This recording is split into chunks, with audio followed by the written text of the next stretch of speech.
Salut à tous, on se retrouve aujourd'hui pour une nouvelle vidéo, enfin, dans laquelle je vais vous parler d'un type de produit que je vous avais jamais présenté sur la chaîne, alors qu'on passe une bonne partie de notre temps assis dessus. Il s'agit bien évidemment des fauteuils, mais je vais pas vous tester n'importe quel fauteuil aujourd'hui, puisque depuis environ une semaine, je teste le Gaming Seat Elite, sur lequel je suis assis actuellement, qui est un fauteuil plutôt destiné aux gamers, qui va avoir un look par conséquent un peu plus agressif et aussi un équipement un petit peu plus robuste, et on va voir un petit peu dans cette vidéo ce qu'il vaut.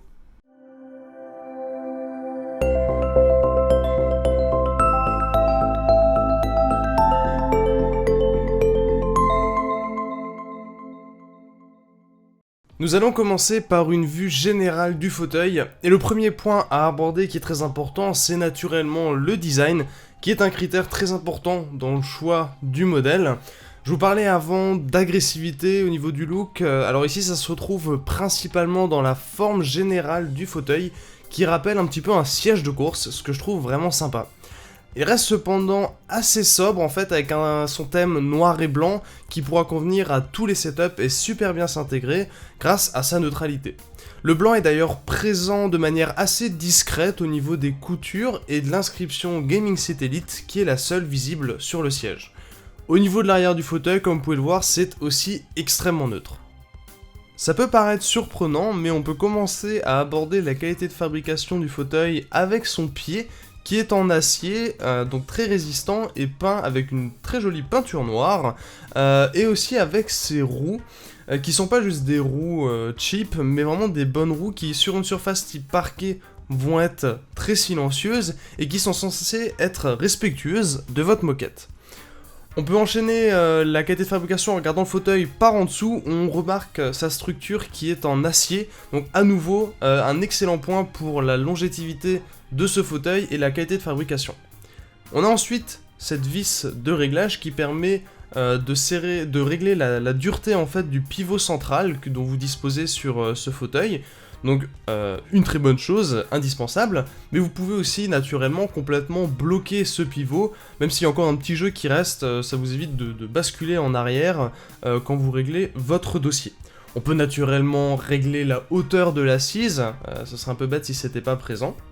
Justement au niveau de cette assise, la mousse qui est présente est vraiment de très bonne qualité, très ferme et très confortable même après des longues sessions de jeu.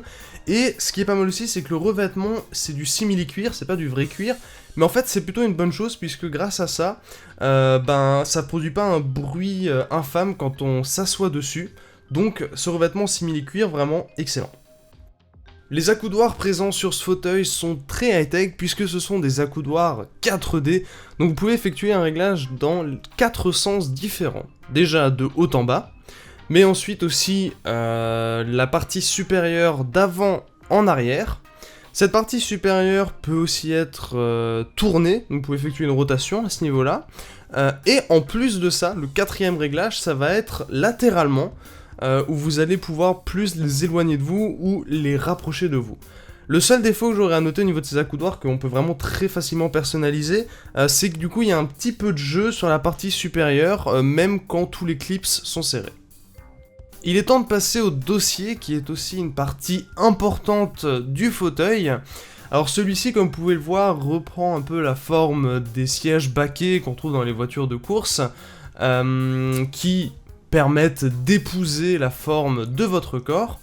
Alors ce dossier peut après naturellement être très facilement réglé avec une poignée qui est à portée de main. Quand vous allez tirer sur celle-ci en fait, le dossier est sur ressort donc il va venir vers vous, donc il faudra un peu le retenir et ça va permettre d'incliner plus ou moins celui-ci. Alors même si on a des caches en plastique, il faut savoir qu'on a de nouveau cette structure en acier qui est présente au niveau de la rotation du dossier, donc c'est quelque chose de très résistant, je me fais absolument pas de soucis non plus sur le long terme, et vous pouvez vraiment très fortement l'incliner. Pour améliorer un petit peu le confort, vous avez aussi la possibilité d'avoir un support lombaire, donc qui va se fixer derrière votre dos, donc très pratique, hein, un petit clips, avec de nouveau l'écriture Gaming Seat Elite, et pour votre nuque, vous avez un magnifique coussin aussi que vous allez pouvoir mettre là-haut, et ça va permettre aussi d'apporter une petite touche de rouge surprenante au fauteuil. Avec tout ça, qu'en est-il du confort? Eh bien, je peux vous dire, après une semaine d'utilisation très intensive, que ce fauteuil est vraiment très agréable à utiliser. J'ai pas de défaut à relever en fait en termes de confort et en termes de réglage possible. Et pourtant, je venais d'un fauteuil qui était déjà plutôt bon, avec aussi un pivot central. Donc vraiment, sur ce point-là, rien à redire. Mais il est déjà temps de conclure cette vidéo sur le Gaming Seat Elite. Est-ce que ce fauteuil, vendu tout de même 279 € est intéressant face à ses concurrents, qui sont d'ailleurs nombreux? Le prix n'est pas aberrant au vu de la qualité de fabrication excellente et un confort irréprochable. Mais son design étant plutôt classique et sobre, certains préféreront peut-être un modèle plus extravagant. Par contre, si, comme moi, vous aimez un thème noir et blanc ainsi que la sobriété, le choix est vraiment très vite fait. En plus, grâce au petit code magique présent dans la description, vous pouvez l'obtenir à seulement 249 €. J'espère que cette vidéo vous a plu. Si c'est le cas, n'hésitez pas à laisser un petit pouce bleu. Vous pouvez aussi poser vos questions dans les commentaires et on se retrouve très bientôt pour de nouvelles vidéos.